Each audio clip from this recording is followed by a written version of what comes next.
Pemirsa, kita ke informasi selanjutnya. Polri didesak untuk menetapkan istri Verdi Sambo, Putri Chandrawati, sebagai tersangka di kasus kematian Brigadir Joshua. Menurut pengacara Joshua, Putri diduga menghalangi proses penyidikan termasuk upaya menyuap LPSK.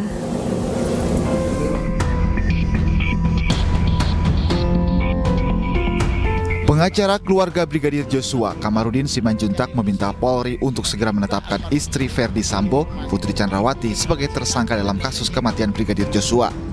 Menurut Kamarudin, istri Sambo diduga telah terlibat dalam insiden tewasnya Brigadir Joshua. Sebab, menurut Kamarudin, Putri Chandrawati diduga telah berusaha untuk menghalangi proses penyidikan, termasuk dugaan upaya untuk menyuap LPSK. Jadi kita pikir ini sandiwara semua. Kemudian sudah saya analisa juga percakapan WhatsApp beliau dengan almarhum maupun dengan adik almarhum, tidak ada perbuatan pelecehan itu dari awal, sudah kita yakin. Oleh karena itu, karena saya sudah berusaha menolong dia, bahkan saya kepengen bertemu sama Ibu Putri ini, tetapi dia tidak mau, terus berpura-pura melakukan obstruction of justice juga, persekongkolan jahat juga atau perbuatan jahat, menyebar kebohongan atau hoax juga di tengah masyarakat. Maka demi kepastian hukum, saya minta supaya Ibu Putri segera ditetapkan tersangka. Demikian juga yang lain-lainnya itu yang menghalang-halangi penyidikan maksudnya, yang merusak barang bukti, yang menyembunyikan barang bukti juga harus segera dijadikan tersangka, jangan hanya dikenakan kode etik. Itu intinya. Sebelumnya, Bareskrim Polri resmi menghentikan kasus dugaan pelecehan terhadap istri Verdi Sambo, Putri Chandrawati, yang diduga dilecehkan oleh Brigadir Joshua.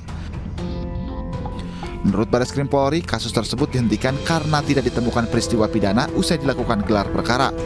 Sementara, Lembaga Perlindungan Saksi dan Korban LPSK menolak dan tidak melanjutkan laporan permohonan perlindungan yang diajukan istri Verdi Sambo, Putri Chandrawati.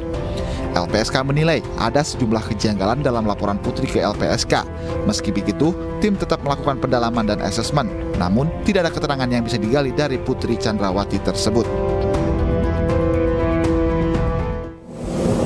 Dan pemirsa, untuk membahas terkait peran Putri Chandrawati pada kasus kematian Brigadir Joshua, kami sudah terhubung dengan Koordinator Tim Advokat Penegak Hukum dan Keadilan atau Kampak, Saur Siagian. Selamat malam Pak Saur, apa kabar?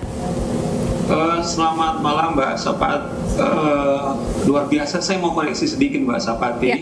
Saya adalah penasehat Kampak, bukan koordinator. Baik, penasehat Kampak Pak Saur Siagian. Ya, Pak Saur, Putri Chandrawati ini disebut sebagai saksi kunci kasus kematian Brigadir Joshua, namun Putri disebut tidak kooperatif. Apa yang harus dilakukan oleh para penegak hukum untuk membuat terang kasus ini?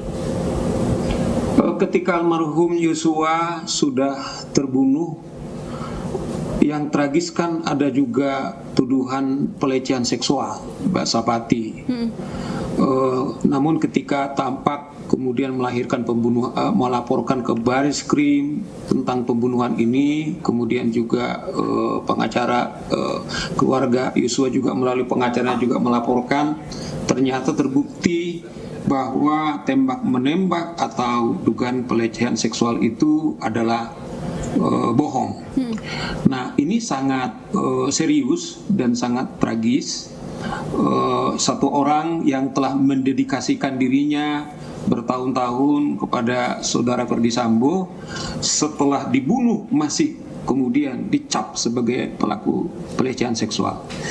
Nah, yang melaporkan saat dugaan pelecehan seksual ini adalah saudara atau istrinya Verdi Sambo, dalam hal ini Putri. Nah, menurut kabar Bareskrim, ketika eksekusi pembunuhan ini terjadi Mbak Sapati, ada 5 orang di TKP. Yang pertama suaminya Verdi Sambo, kemudian saudara Brada E, kemudian RR, dan juga atau lagi nanti saya ingat yang supir beliau. Keempat ini telah ditetapkan tersangka, sementara sampai saat ini orang yang melakukan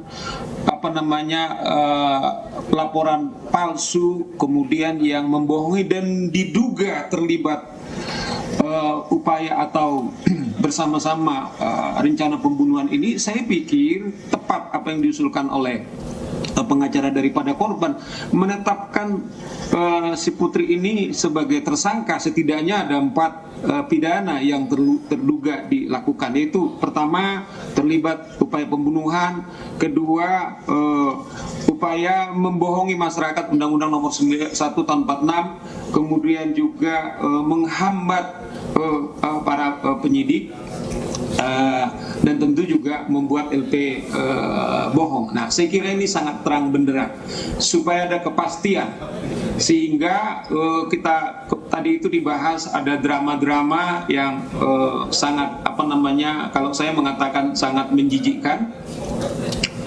Saudara Ferdy Sambo ini saya bilang dia mengatur skenario soal mau menutupi kejahatan pembunuhannya, tetapi dia menjual istrinya, harus dijual istrinya, kemudian keluarganya masih tetap kemudian mengatakan ada dugaan pelecehan seksual. Nah, saya kira ini tuduhan sangat serius. Demi rasa keadilan kepada almarhum dan keluarga, demi keadilan kepada masyarakat, saya kira ini harus segera diusut tuntas dan segera ditetapkan status daripada Putri Chandra. Baik, terima kasih Pak Saur Siagian, penasehat Tampak, telah bergabung bersama kami di iNewsroom.